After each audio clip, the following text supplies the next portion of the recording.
Tulungagung merupakan salah satu kabupaten yang berada di Provinsi Jawa Timur. Wilayahnya yang berada di ujung selatan Pulau Jawa yang pada masa lalu mayoritas berupa rawa-rawa, sehingga membuat daerah ini jarang diketahui masyarakat luar. Namun seiring perkembangan zaman, rawa-rawa itu sudah tidak ada lagi dan daerah ini menjadi daerah yang subur. Mayoritas penduduknya memeluk kepercayaan agama Islam. Tidak diketahui secara pasti kapan agama Islam masuk menggantikan kepercayaan masyarakat setempat. Namun, dilihat dari berbagai peninggalan yang berkaitan dengan agama Islam yang masih ada hingga sekarang, terdapat salah satu desa tua yang sangat tepat untuk diungkap keberadaannya berkaitan dengan masuknya Islam di Tulungagung. Desa itu bernama Desa Tawangsari.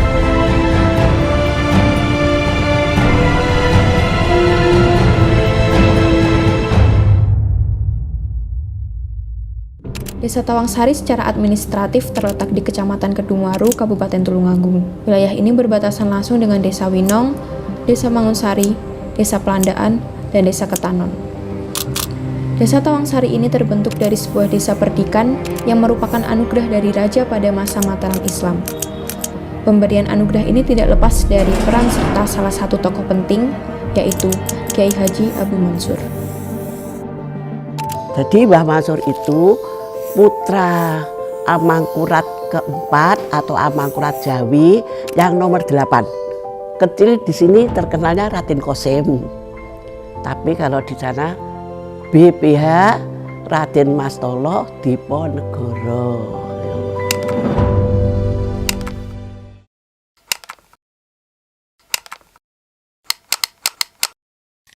Saya cilik dari kata-kata dia, kata-kata ini kekancingan ki. Sun paringi panguwasa merdeka, pamerintahan merdeka, panguwasa pamerintahan merdeka ing tanah ira sak reh-reh ira.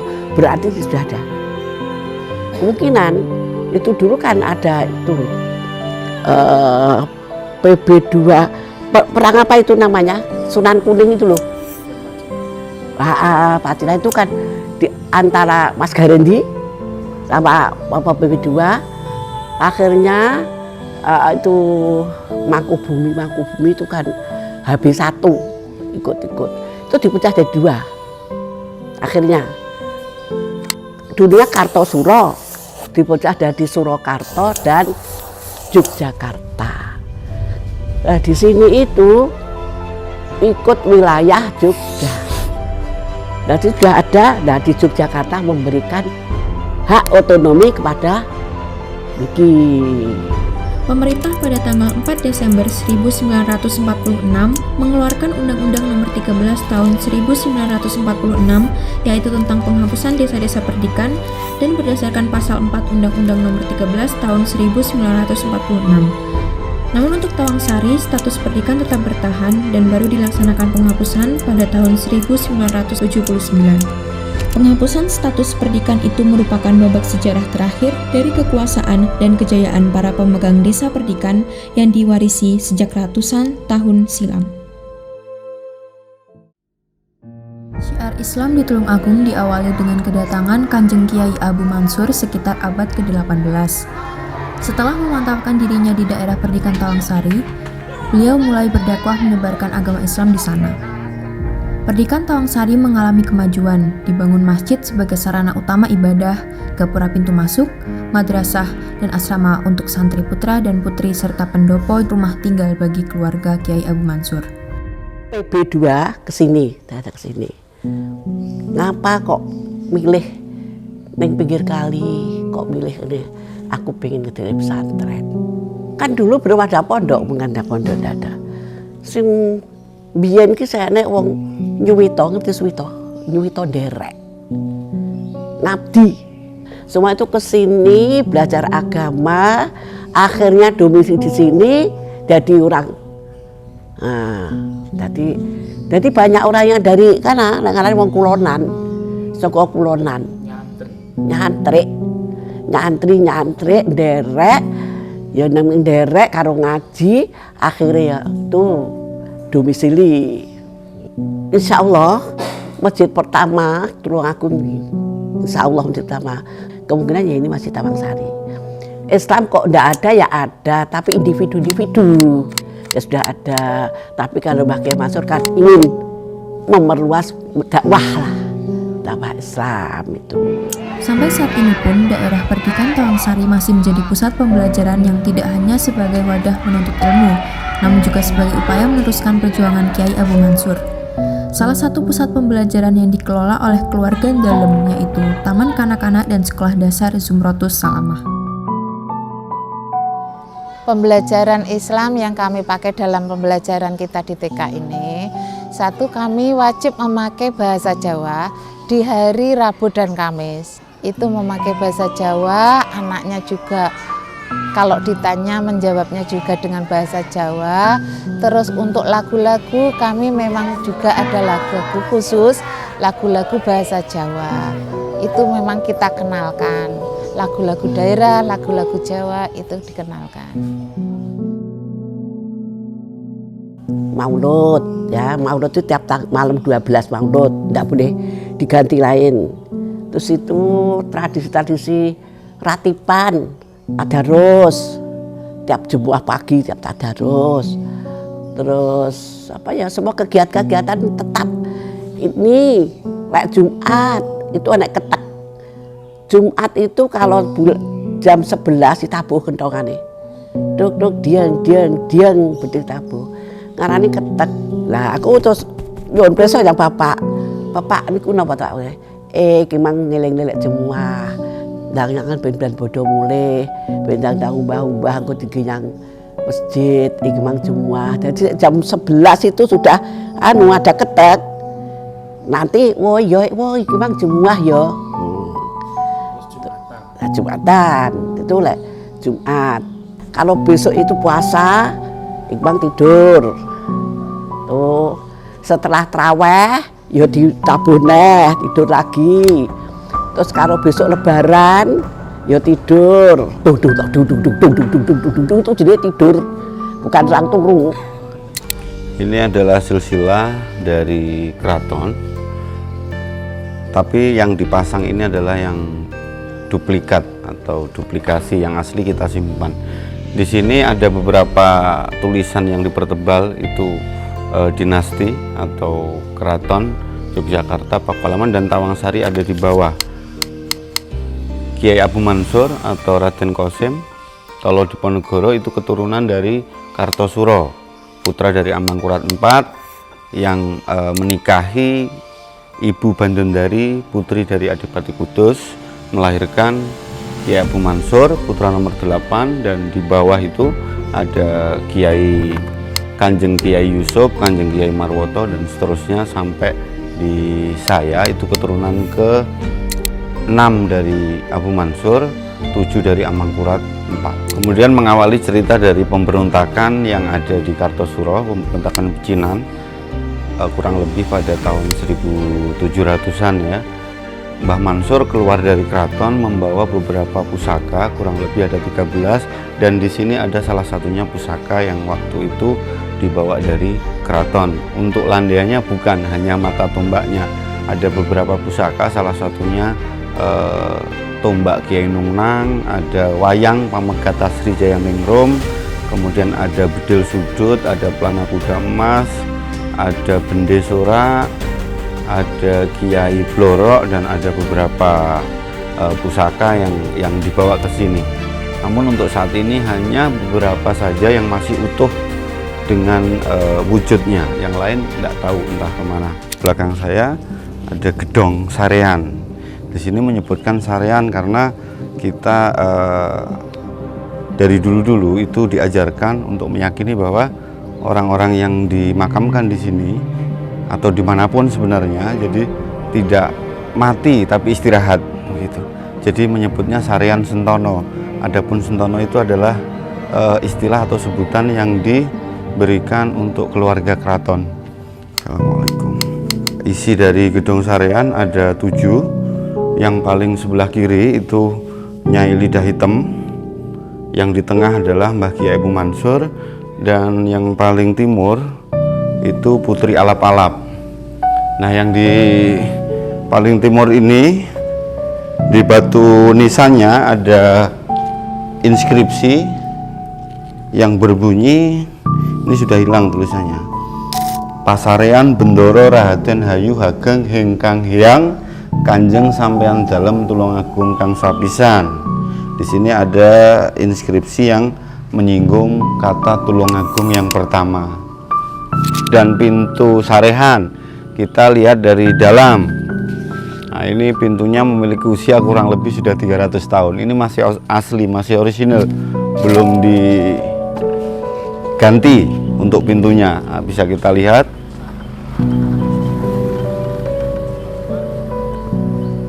Ini usianya sekitar 300 tahun. Kalau memang ini dipasang di awal berdirinya masjid. Ini kita lihat gapuro. Gapuro ini sebagai pembatas atau penanda atau pintu masuknya di wilayah masjid dan dalam. Gapuro ini belum pernah direnovasi. Ini dari awal memang begini, ada 3 pintu. Dulu diceritakan bahwa yang di sini itu adalah tempatnya penjaga. Kalau di sini pintu utamanya di situ. Jadi gerbang utamanya. Gapuro yang ada di sini dengan gapuro yang mau masuk ke dalam tadi itu tidak sama. Kalau di sini 3 dan ada penghubungnya, ada atapnya. Kalau di sana hanya regol atau hanya dua bangunan 2 gapuro gitu, kanan dan kiri. Jadi Tawangsari itu memang dulunya nama masjid, bukan nama desa. Tawangsari yang dengan maksud Tawang itu adalah langit dan Sari itu inti. Jadi siapapun yang masuk ke masjid ini itu sama halnya dengan masuk ke inti sari dari langit. Jadi tidak ada apa-apa, la maujuda illallah, tidak ada yang wujud kecuali hanya Allah. Ini adalah mimbar, kurang lebih usianya 200 tahun. Karena di awal masjid ini berdiri, mimbarnya bukan ini. Ini dibuat oleh Raden Ali. Itu dari Solo yang kemudian diambil menantu oleh Mbah Mansur. Berarti generasi kedua dari muassis atau pendiri masjid ini. Dari sisi samping ornamennya memiliki ornamen yang berbeda dari masing-masing kota itu, bisa kita lihat. Itu ukirannya masih asli, belum pernah diganti. Kayunya kayu jati, di ondakan atau punden berundaknya ada 7 tingkatan. Ada ornamen buah manggis. Ini simbol kalau kita itu sudah masuk dan keluar masjid sini, jadi antara zahir kita dan batin kita itu harus sinkron, harus sama. Jangan yang di luar begini, yang di dalam begitu, tidak boleh. Di simbolnya ini buah manggis. Dan di depan ini ada semacam ukiran khas, mungkin sudah hasil akulturasi dari agama sebelumnya dengan budaya dan tradisi Islam. Secara keseluruhan model mimbar ini seperti singgasana atau kereta itu. Dari atapnya 2 juga, tidak 3, atapnya ada 2, bukan 3 tingkat.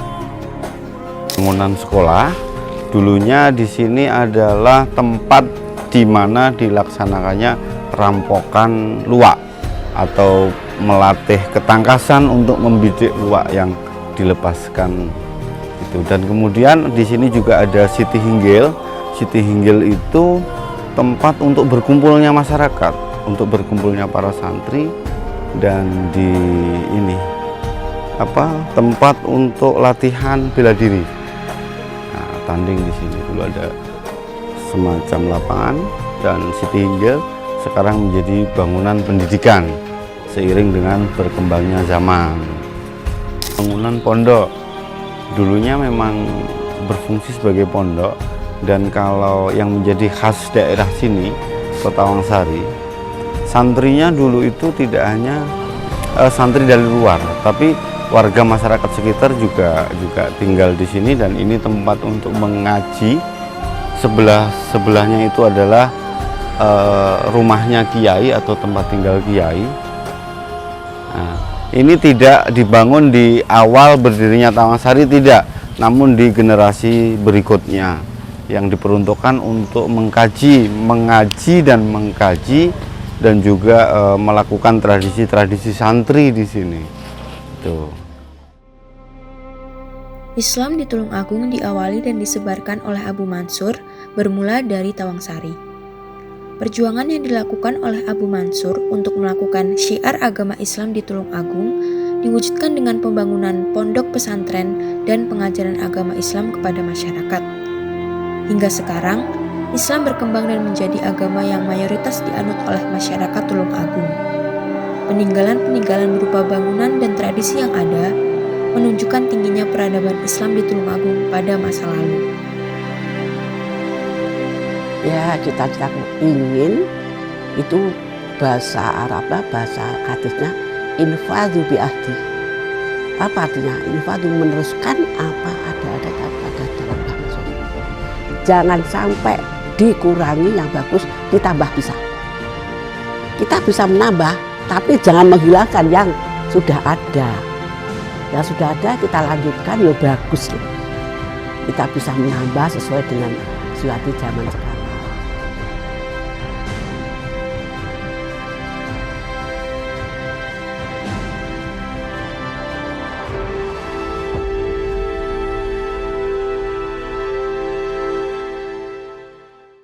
Ingkang dihen katur salam kaki